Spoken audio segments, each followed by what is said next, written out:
Welcome, everybody. This is What's Up for You, and it is October 8th, 2024. So I'm just going to do a brief check-in for, see if there's just some overall messages to share with you, and then we will jump right into the questions that you all have today. So let's see where we are.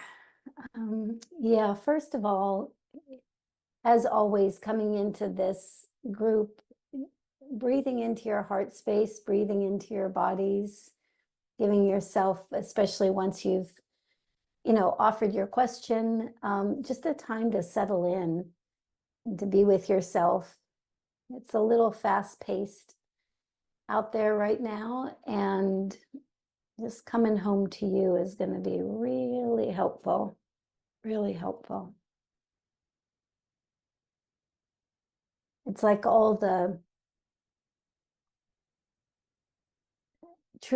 it's like all the information that we could need is in that silent space within us. It's just, it gets so loud and so noisy, and everything kind of detracts our energy, here, there, and everywhere. So, and especially in October, it's just one of those months, probably October, well, November is going to be loud too, but as we move through this last quarter of 2024, more in than out, I would suggest. Honestly, it's like the more we can be internal, and I know I say that a lot, but that really is where that peace is found. So, and we got some big months ahead. So it's good to have that focal point for yourselves first. So, all right, Miss Sharon, where would you like to go today? We'll start with this question.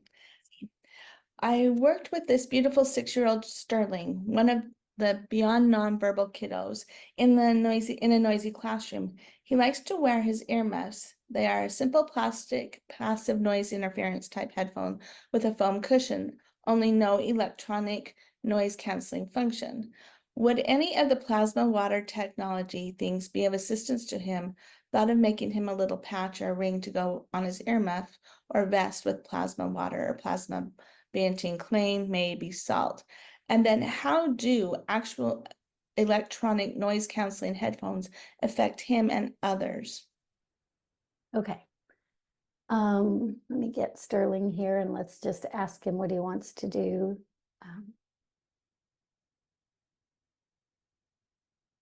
So the first thing we want to remember is that everything is information. So whether it's plasma water, whether it's the plastic on the headphones, noise canceling or not, it's all there. It's all information. And so we're deciding and intending what kind of information we actually want to have go in, you might say. A lot of the reasons why the kids have noise canceling headphones in the first place is not just because of the physical noise, but also because they read minds, because they hear thoughts, because they have access to other worlds and other realities.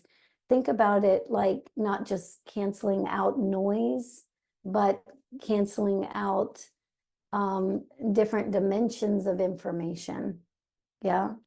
And so if we look at it like that, the next thing to go to is, yes, the plasma water could be really supportive, and the intention that goes into that plasma water, because it's so, let's say, it's so malleable, it's so absorbent of intention. If we know that it's not just to cancel out sound, but it's literally designed to cancel out multidimensional information, then I would set the plasma water to do that job. I would set the intention to do that particular job. Yep. So, and then back to the noise canceling headphones. yes, it works for some kids, and other kids, it doesn't matter. It doesn't, for Sterling, it doesn't seem to matter whether they're noise canceling or not. What's more important to Sterling, again, is multidimensional canceling. You might say it's like all of those information fields. So yeah, if I were you, I would create the plasma water to cancel out any unnecessary multidimensional information. And again, that multidimensional, and just by stating it like that, unnecessary for Sterling in that particular setting.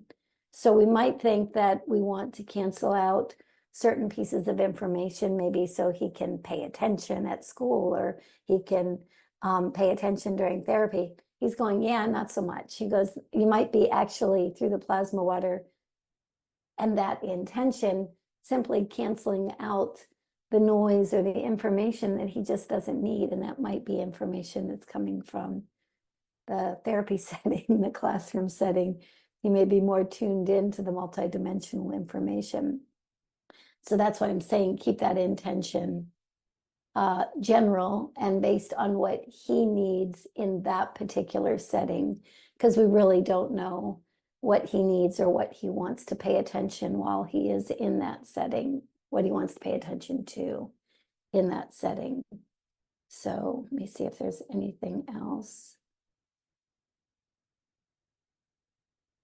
All the kids are so different. Like I say, when I go to noise canceling headphones, it sometimes they're really supportive, and other times it's really on a kid by kid basis. And so, I would, you can also muscle test for that. I know you can do that easily, and just check in and see if that's something that should be, an invitation should be created around going from just headphones to noise canceling ones. But I would muscle test that if I were you. Yeah. All right, this question is let's see, I have a question on my energy. I finished my first presence process and feeling good and more present in many ways, but also have some bad migraines, body aches all over, and knee pain. Wondering if it's more than physical. Thank you.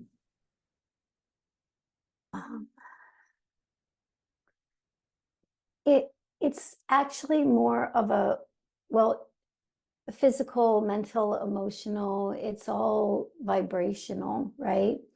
And you can definitely use that breathing process, Michael Brown's breathing process for the presence process around your migraines as well. That inhale, exhale, as you're kind of tuning into that particular feeling or that, discomfort in the head.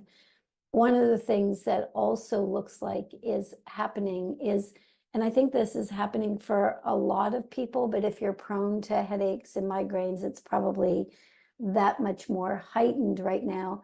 There is such a shift in our neurological process. The very fact that we have, solar flares and big spikes in the Schumann resonance, you might actually be one. I know I finally put 2 and 2 together for myself around headaches. You might get an app around the Schumann resonance and see if your headaches track with that, because my guess is they probably do. Not just because the Schumann resonance is high or because solar activity is high, but when it's high, there is a complete reorientation of the neurological process. And of all of our processes, you might say the neurological process really likes to hang on to what it knows, to how it's been. And so it's a really good idea to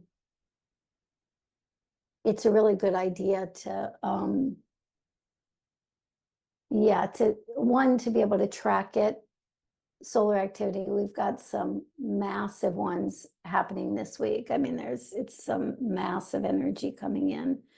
And also, let me see one other thing.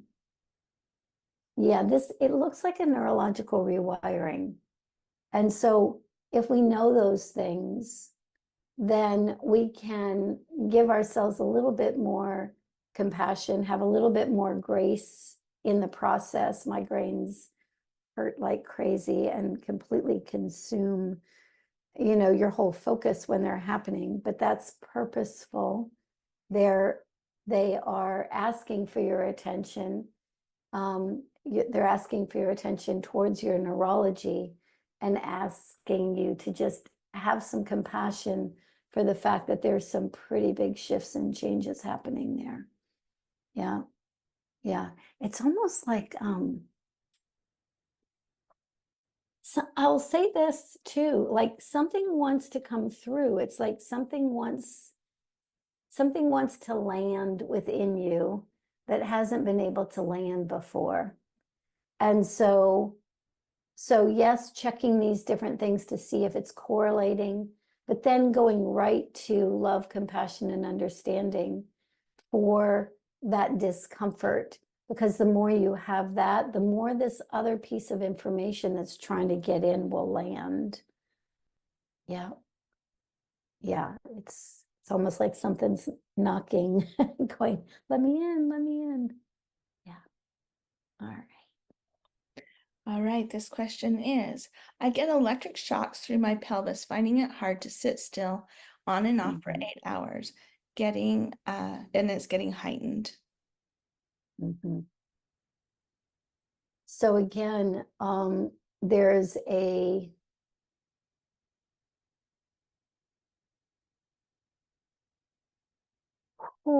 everybody's bodies, bless your hearts. It's like all of our bodies, it's like there's again this shift that we're going through alters everything. It alters if something no longer serves us, that this energy coming in right now is going to reconfigure that energy. And no matter what aspects of us might be holding on or maybe have some stress or anxiety around that change, the energy is kind of like going, yep, that's too bad. It's still kind of coming through. And so again,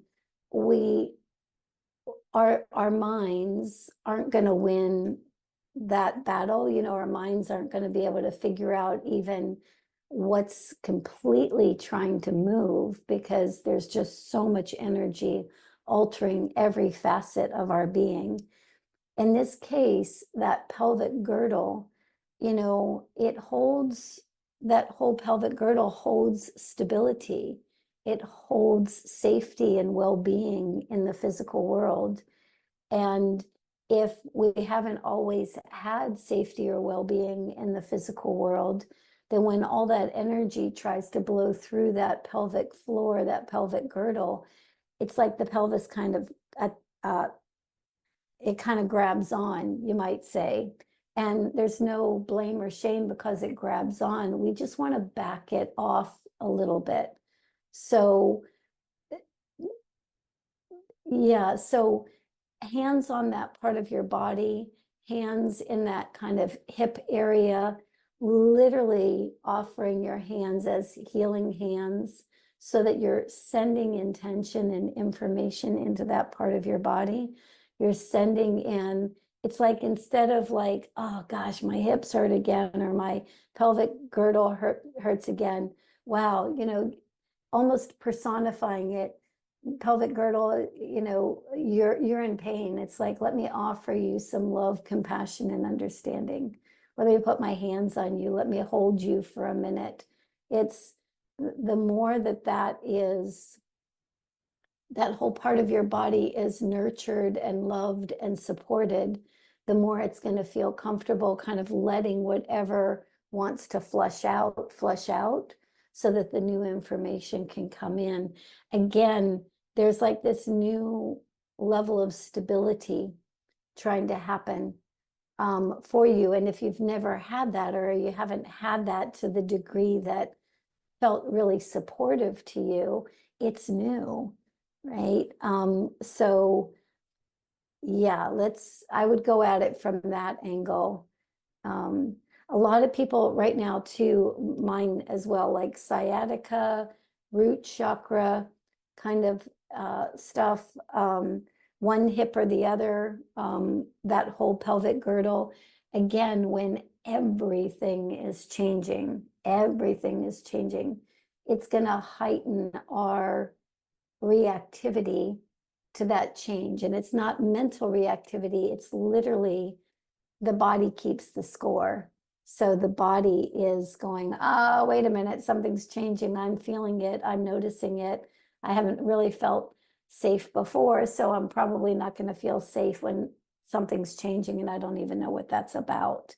So again, hands on your hip. Yeah. Yeah. Love, support, understanding. Yeah, nothing's wrong. It just needs a little nurturing through the process. Next question. I have realized that to continue expanding into my true self and best serve the all, I'm focused in being aware of all the experience and to continually intend and share love for myself and all.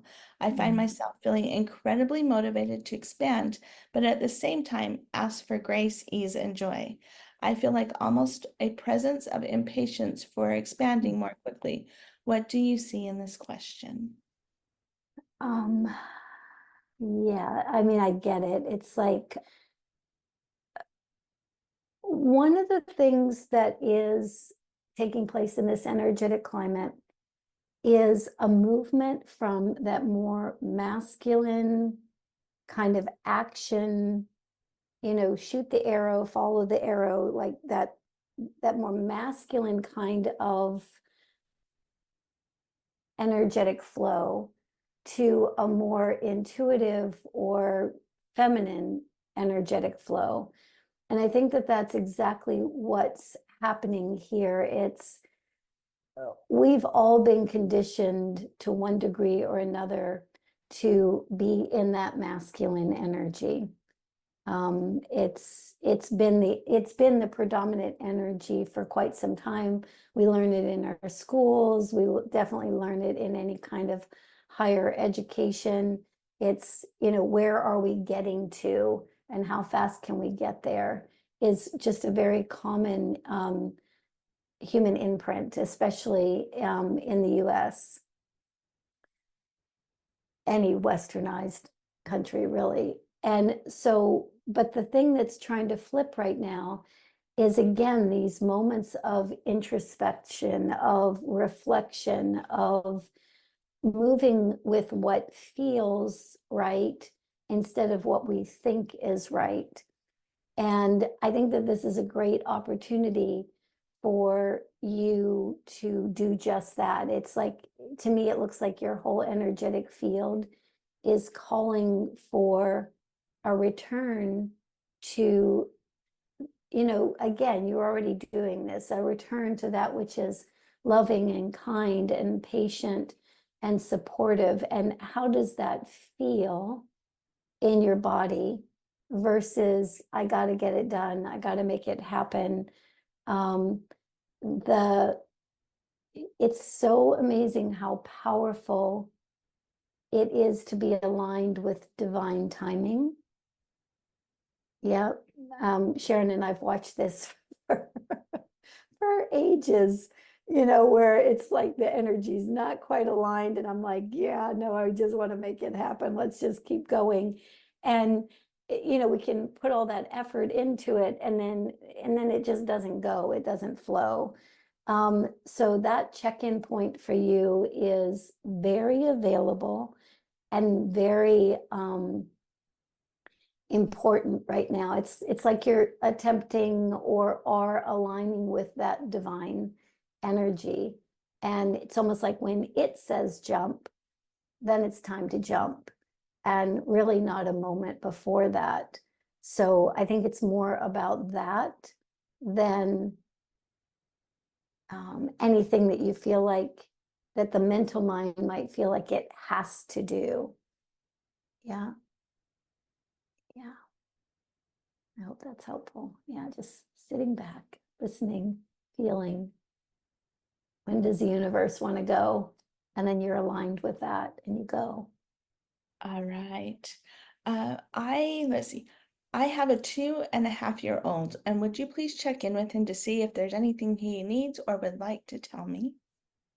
We have a first name for him, or can we get a first name for him? Tyson. Okay. So the very first thing that Tyson is doing is, it's interesting. He shows me himself almost turning around, like he's looking forward.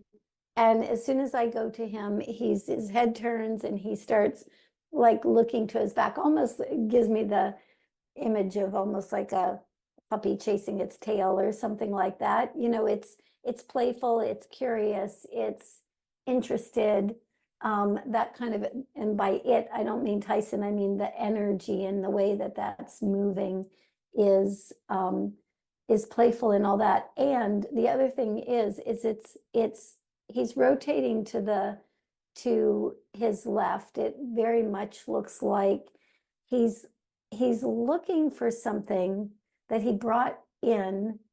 How do I say this? Hold on, Tyson. Let's get it a little bit different vibration here so I can get all the information. Okay.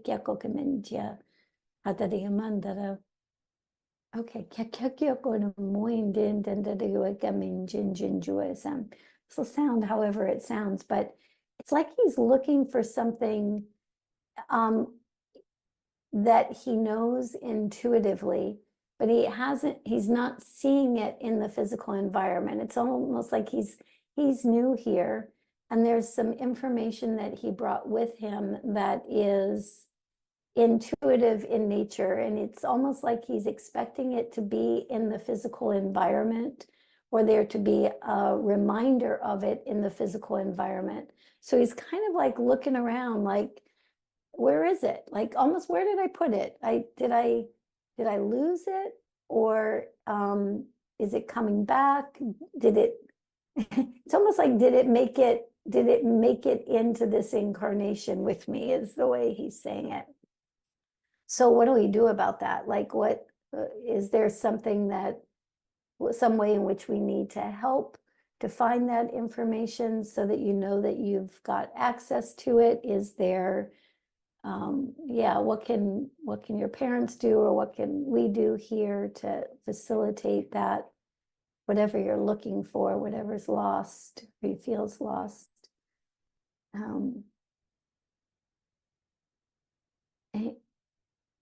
Well, the first thing he said is, he goes, it's helpful to know that I'm not looking for it in the physical, that it's something that I'm looking for almost like inside of me, that it's an awareness. It's like he came with a particular skill set. That's what it is. I came with a particular skill set. He very well developed that skill set in other incarnations, and he's just kind of looking at it. Do the props for that particular skill set, do they show up in this incarnation, in this embodiment? And so far they don't, but that's not necessarily a negative. It's and that skill set was, what was that skill set about? Is it beneficial for you to tell me what that skill set is now, or is that something that you have set up to evolve or to show up as part of your evolution? And I think it's number 2. Hold on a second.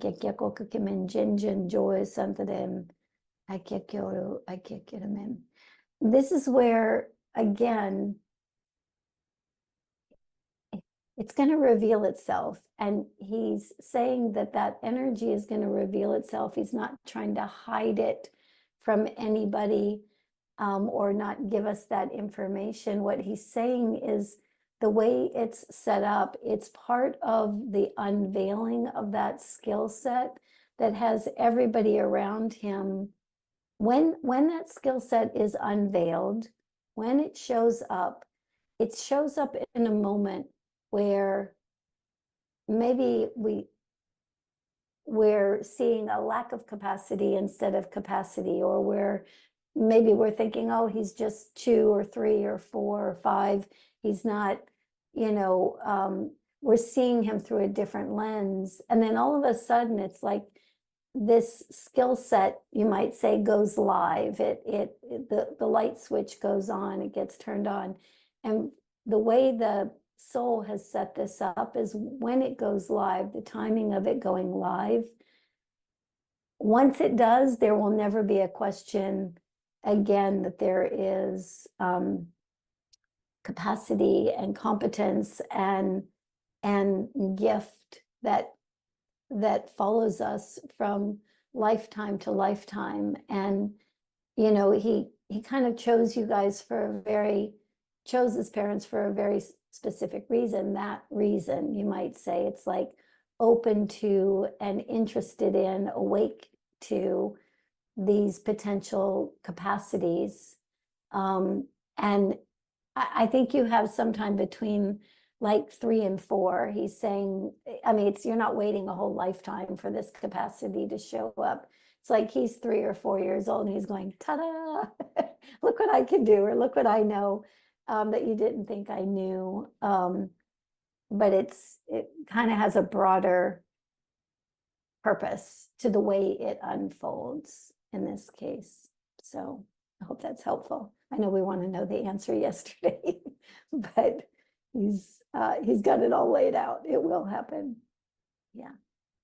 I recently started an online business. Can you see if there's anything I need to do or become to attract customers to me, or blocks I need to move through to fully step into receiving? The first word I heard was authenticity. It's just like, be authentically you. Be authentically you when things are going well. Be authentically you when it's not going so well.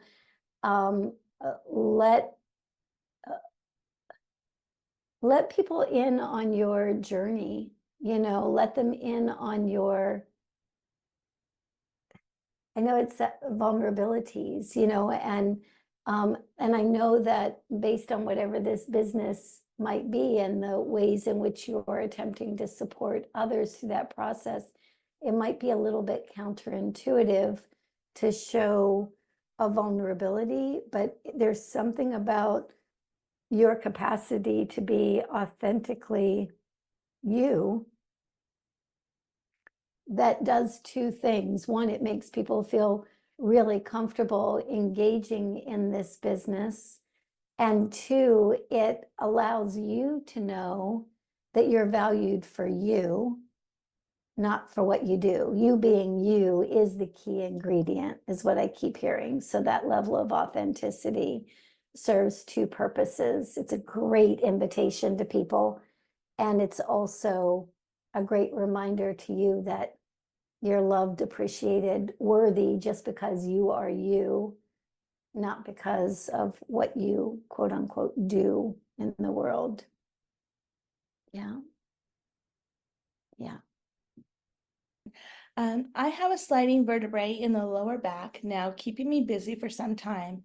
I was wondering what the energetics around this lower back issue are. I feel so stiff. Thank you. Mm-hmm.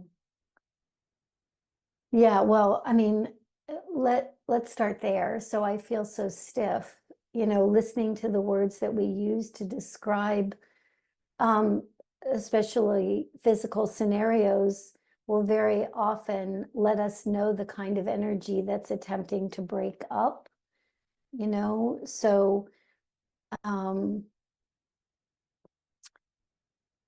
again, love, compassion, and understanding, we all have certain degrees around, I'm going to say it like this. We all have certain degrees of rigidity. My back right now is locked up, so I'm right there with you. We have certain degrees of rigidity, you might say, that in this energetic climate are attempting to be moved into fluidity. But because our bodies have had lifetimes of experience of not necessarily feeling safe or feeling, this is more like supported, like feeling supported, that movement in the back or that slide, you know, it's like, where do I need to go to be supported? Do I need to go here? Do I need to go there? It's like, oh, Papa, if I'm here, this still hurts. If I'm down here, that hurts. It's like that sliding vertebrae or that shifting, those shifting sands, you might say, never, it can feel like just that, shifting sands, like never quite on stable footing, like the foundation. And again, if we've had, you know, early experiences in this lifetime or past lifetime experiences of that, then when that tries to be shifted out from rigidity to fluidity or from stable to more fluid, it's almost like the back kind of goes, locks up and says, okay, where do I have to stand? Oh, that's another way to look at it too. So it can be emotional as well. Where do I stand? You know, am I on a sliding scale as far as where do I stand? Or have I like laid it out and said, no, this is where I stand. This is what I'll take. This is what I won't take. This is what's for me. This is my intention. This isn't my intention. Right. So I would play with those kinds of experiences that,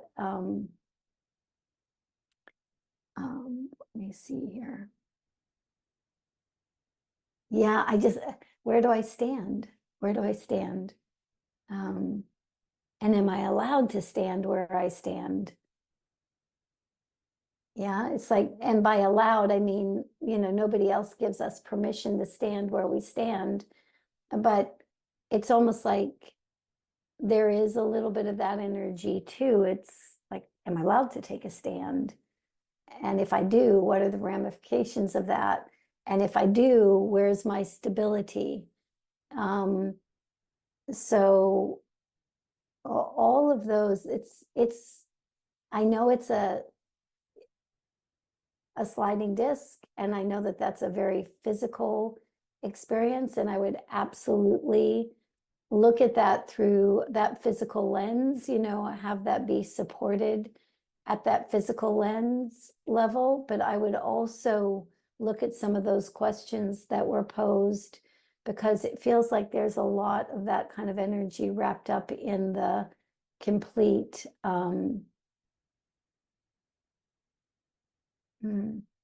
integration or healing of that part of your body. Yeah. You're allowed to take, just hearing it so clear, you're allowed to take a stand. You are allowed to believe what you believe. You're allowed to take that stand. You're allowed to acknowledge that that is your stand. And the ramifications are not as great as you think they are. The ramifications are you just being more authentic with who you are. Yeah. There we go. Okay. Thank you. Let's see. My son Elliot just turned 10. Is there anything he wants me to know at this time? Excited about being double digits. It's like the first thing's like, woo, like there's an excitement about 10. He's like, I'm a 10. I'm a 10. And again, all the ramifications of that. What does it mean to be a 10? I want to be seen as a 10. I want to be known as a 10. I'm excited to be 10. It's there's a lot of that kind of energy, whether it's projected outward or not. It's like the internal. Yeah, literally, as soon as I checked in with Elliot, he's like, "Ooh, hands are up." It's like this, like I'm a 10. It's so let me see what else he wants to say here. You know, it's gonna be okay. It's like there's an excitement for him that there's a excitement for him about life, and he's, I don't know why he's saying it like this, but there's an excitement for him, and he's asking you not to worry, whatever the situation at hand is. He's like, he literally, when I said that, the situation at hand, he shows me two, and he's like, no, it's like you've got each other. He's excited about moving forward. He's excited about the future. It's like, he's showing me it's not just one hand, it's two hands. Like we've got each other. Don't worry. I know for a parent, that's easier said than done most of the time, but there is an excitement for him in moving forward. And hold on, let me see something else. He's just looping me back over and over again. Whatever this is, it feels like there's a worry or concern that might not be being fully expressed. He's not as worried and concerned as maybe you might be. He wants you to know without a doubt that you guys have each other. You've got each other. It's like this is a forward movement hand in hand, and that he's really almost like he's got you. He's got you. And it's okay for a 10-year-old to have their parent. It doesn't always have to be the other way around. And it doesn't mean that it can't be the other way around. It's just, we're moving forward. It's almost like he's taking your hand and saying, this is where we're going. This is how it's going to go. It's good. Don't worry. We're doing this together. It's just it's kind of very pep talk, kind of encouraging kind of energy. So he's not giving me anything beyond that, but whatever that worry or concern is, don't worry, because he's like, 10, I'm a 10. It's like, I've got this. Like, I'm a 10. Yeah. So yeah, I hope that's helpful. Okay, I want to check on my husband. He finished the presence process and lost a job during it and took a new job now. He's working even more hours and seeming stuck and hopeless or resigned. Any thoughts or support? Yeah. So one of the things I will say is, and Michael Brown says this in the presence process as well, is that a lot of times we enter the presence process to quote unquote fix something. Something in our life experience feels like it's a little broken or not quite the way we would like it to be. And so we enter something like the presence process attempting to fix that problem. And one of the things that Michael Brown says in that book is that it's not that we're going to feel less, we're going to get better at feeling. And I'm saying that ahead of time because when we see a repeated pattern of, let's say somebody's trying to get a job where they're working less hours and they want to feel more empowered by it or whatever, very often what will happen is the presence process is inviting us to feel deeply, to feel things deeply. And so when a repetitive pattern keeps coming around and around, it just means that pattern hasn't been fully felt yet. Yep. And so questions that I like to ask again is, okay, here I am in this scenario or a similar scenario again. It's like, what does this scenario remind me of? And when I look at your husband, it's like there was an early pattern of I'm stuck. I mean, it's that simple. It's like, I'm stuck. I have to do this. I have to do this. I'm stuck. I can't have my joy because everybody else has to have theirs. Yeah. And so instead of I'm in another job that I don't like or I don't want, and here I am stuck again. Let's use this opportunity. Let's use this job experience to really kind of hone into what is this feeling around the experience? What does it remind us of? Because literally I've watched people when they use you might say the triggering of any experience, like he might be in a brand new job that seems like it's just like the other jobs, but instead of placing his attention on that, okay, it's the same old, if he'll kind of feel into it and start a little bit of an inquiry, he might very well, somebody may come to him and say, okay, we have this other job within this company that, gives you this, or you just don't know what can happen.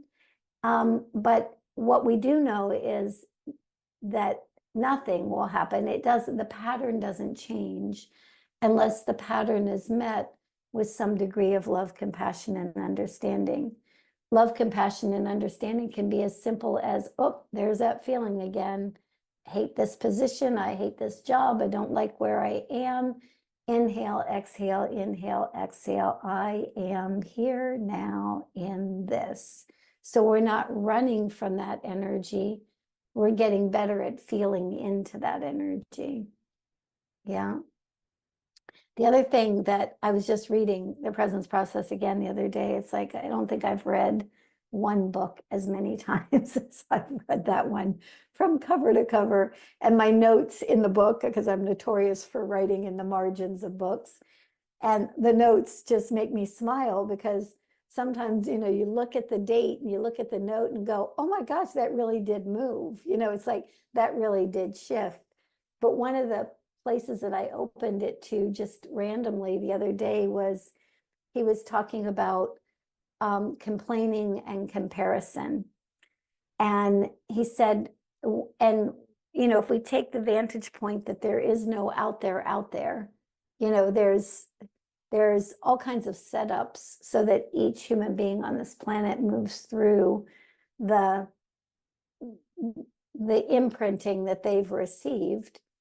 He was saying that, when we're comparing, we're just comparing one part of ourselves to another part of ourselves, the part that's capable to the part that's not capable, or the part that's, and he said, and then when we're complaining, we're just complaining about ourselves, we're complaining about, and so he's like, if we looked at it from that vantage point, can that make anything move? It's like, where is it going to go? It's like, it's just like if we take a little kid and we're constantly telling that little kid what they're not good at, then what ends up happening is that little kids, the shoulders go down, they stop trying, they get resigned to the fact that they're just stuck where they're stuck. And I'm saying that specifically for him because I think that's the original imprint, right? It's like, I think that's the original thing. And so, yeah, it's really, I think it's also very helpful to personify, these, again, it's like, if we are complaining or if we are comparing, and either one of those is happening, it's like we are comparing two aspects of ourselves. We are complaining about a certain aspect of ourselves, and no child, inner or outer, can grow through comparison or complaining, right? Yeah. So gentle, gentle, gentle. Yeah, gentle. All right. Thank you. All right, this question is, I'm studying to use voice, sound, and movement for enjoyment and integration with all ages. Not exactly sure where it is going and wonder if this amazing population, of which I am certain I'm a part of, would find it beneficial. Yeah, because subtle energy, think about what they themselves do. energetically sensitive kids, kids diagnosed on the spectrum, some kids diagnosed with ADD, ADHD. It's like very often sounds, movement can be, they soothe, they soothe the soul. And so absolutely, it's all vibrational. And again, the other thing I will add here is it's not just the vibration of it, it's also the intention behind the vibration. So, like Riley a long time ago used to ask me to bring tuning forks. He would say, he's going, I've got the soul part of me or the essence part of me, and I've got the human part of me, and those two are trying to go together. One is one tone, one's another tone.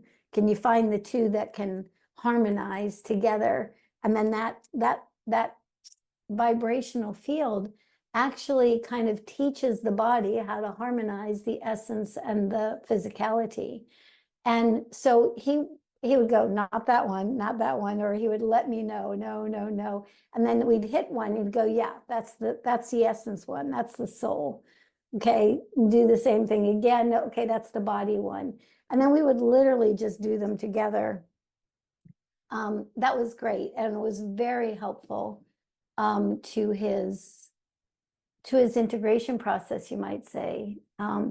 It was when he asked me to do it with my mouth instead of the tuning forks. I go, you're talking about two different tones happening or warbling together. He goes, you can do it, you can do it.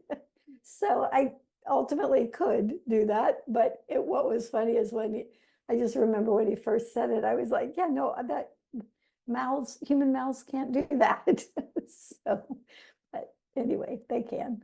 So yeah, it definitely very, very supportive. And the other piece here too is this is an intuitive awareness. This is like, ooh, I could try this. I could play with that. Ooh, this would be fun. Absolutely follow those leads. And the wonderful thing about the population that you're interacting with around that is as soon as they know that you're trying something that is different than what's been tried before, I promise you, stay open because they will course correct you. They'll tell you exactly what to do next and where to go and how to do it. Yeah. So they know what they need. Yeah. All right. All right, this question is, I'm experiencing a lot of blocks stopping me from helping myself and eating a certain way to support my health and apply for a job. My memory is not good because I'm going through perimenopause and I'm feeling depressive feelings. I have gotten the presence process but can't seem to focus enough to get past the second chapter. Any insights are welcome. Thank you. Let's start with love, compassion, and understanding, because what's kind of underneath all of this is blame, shame, and guilt. Yeah. So, okay, I can't change the diet, I can't do this, I can't do that, I can't do, right? So now we're in this triangle of blame, shame, and guilt. And blame, shame, and guilt is just going to freeze everything up. It's not until we have that moment of, it's like I'm not using this as an excuse, but I am using it as a starting point for, just a little love, compassion, and understanding. And sometimes if that's just the focus for a period of time, and again, there's a difference between, excuse, I can't do this, and wow, this is really challenging. This is really hard. I don't know how I'm going to do this. I don't know how I'm going to move forward in these ways. There's multiple things happening all at the same time that seem to be blocking that flow. Okay, that's an awareness, but we move right from that awareness to where can I add love, compassion, and understanding so that that energy starts to flow again. And when we have multiple things going on all at the same time, I mean, well, let's start here. All of those things that you're talking about are real. It's like that fogginess of your head, that not sure where to move forward, all of that, that's all real. We're not going to negate any single bit of it. We're just going to have love, compassion, and understanding. For you got a lot of things happening all at the same time. If we apply that love, compassion, and understanding, what opens up first to address? Yeah. What's the first thing that opens up that can be met? Yeah. Yeah. And there's so many people that, myself included, I got the presence process. It took me a year before I ever opened that book. It's like, something's going to change when you open that book. I could just feel it in the energy. So there's no blame or shame there. There's just an understanding that parts of you are not ready to make that shift yet. And that's a-okay. We don't have to shame, blame, and guilt ourselves for that. A matter of fact, if maybe we just breathe. Maybe it's like, it's too many things happening all at once. So maybe I just start with breath. Yeah, inhale, exhale. Just breathe until something breaks down there. Yeah, until some of that rigidity or until that energy starts to break down. Yeah. And then you'll have another step. I feel like I think for most people, if they have a lot of things coming at them all at the same time, there's a tendency to shut down. And that might have been an old pattern of yours as well. Too many things happening all at the same time. So let's start with the basics. Let's just breathe. Let's just breathe. Yeah. All right. Junie, 3-year-old, and her twin born with Tuberous Sclerosis has seizures. Question about the little tumors that grow on her tissues. What does she know about, and does she want to progressively decrease this? And what was the cause? She says of this, she definitely would like to outgrow it. She's talking about I want to do something else here. Hold on a second. I'm not going to speak it out loud quite yet until I figure out if it's accurate, and then I'll. Do we have a first name for her or no? Junie. Oh, Junie. Okay, Junie. Okay, let's. Yeah, that's what I thought. All right. Well, take it with a grain of salt, take it as you will, but I don't think Junie's from here. It's like Junie has a very different energetic patterning about her. It's like, and by not being from here, I mean that there are all kinds of souls that have incarnations in other places, in other spaces. Part of what's going on in her body has to do with her being more from other places and other spaces. And again, like one of the things that I'll say happened after I met Riley is when I would work with people, sometimes I would see them in the form that they were more comfortable in, or the place and space that they were more comfortable in.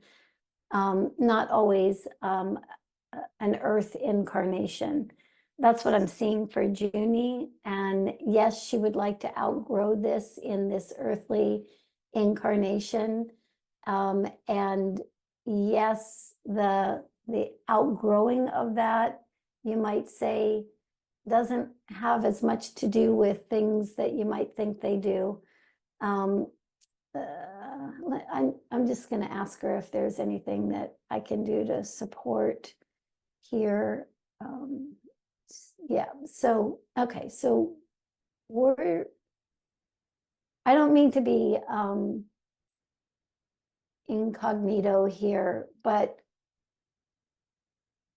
she's a really beautiful soul. She has not had a lot of incarnations here.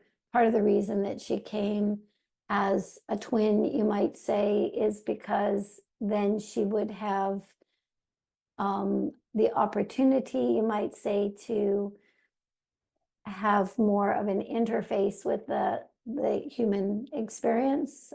She is obviously a human little girl in this incarnation, but her energetics in this particular condition are not related to that. They're related to a mismatch or a discord. Even the seizures are a mismatch or a discord between this other dimensional world reality. Junie might give us a little bit of a indication of where, just the name. So, and there's a lot of energy around Juniper right now. Lots of, I don't know why, but over the last few weeks, I was going, where is this coming from? So let's see if we can just even some things out here. So give me just a minute. Yeah, okay. All right, hold on a second. There you go, pull all of that, Junie, pull all of that energy in. We're not gonna leave it half there, half here. Like pull it all the way in. Let's get it all the way grounded in. There we go. And any of those, I'm just gonna say any of that, those tubes, any of that energy, any of those growths that want to be, go back to the incarnation that they belong to, you might say. Let's go ahead and collect those all up. Yeah. Place those in a sphere. We'll blue star those. Yes, of course, that's A-okay. We'll spin them to clear. Compress and condense that clear sphere back into that blue star. And we're going to return that energy to where it belongs. Yeah. And we're going to redirect the energy that frees up kind of to this human experience, this human incarnation. She definitely came to bring information from other places and other spaces. And the information, great.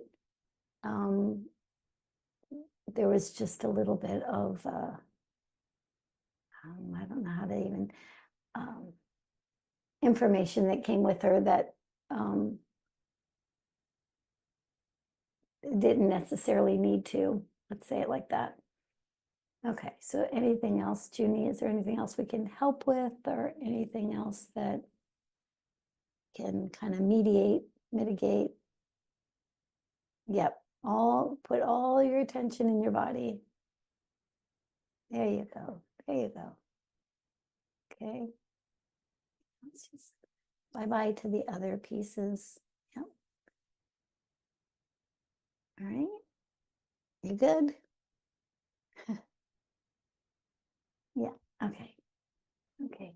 Let's play with like 3 to 6 months here, 3 to 6 months, and just let the right remedies come in over that time period, and let's just see what plays out there. So, all right. Thank you. It's right at the hour, so last words. Yep, that sounds great. Thank you, everybody, for making it today. I appreciate you guys being here, and let's see. The thing want to say, based on the conversations that we had today, is there's probably more possibilities and potentials that exist today than have ever existed before. I know it doesn't look that way if we're kind of connected, more so to the outside world than to the inside world.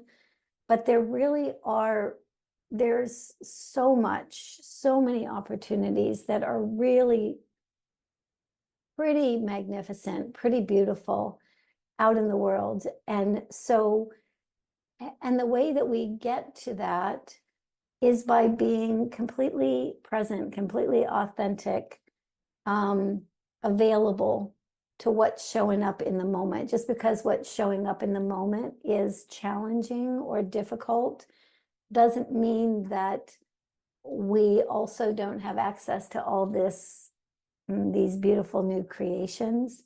It's, Michael Brown always says it's like we go through it. It's like we don't go over it, under it. It's like we go through it, we meet it.